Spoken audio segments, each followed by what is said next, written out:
ഭൂമിയെക്കാളും ക്ഷമയുള്ള സൗഭാഗ്യദേവിയാണ് എപ്പോഴും ഭാര്യ.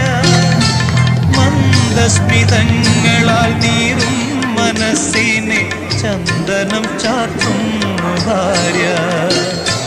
മന്ദസ്മിതങ്ങളാൽ നീറും മനസ്സിനെ ചന്ദനം ചാർത്തുന്നു ഭാര്യ.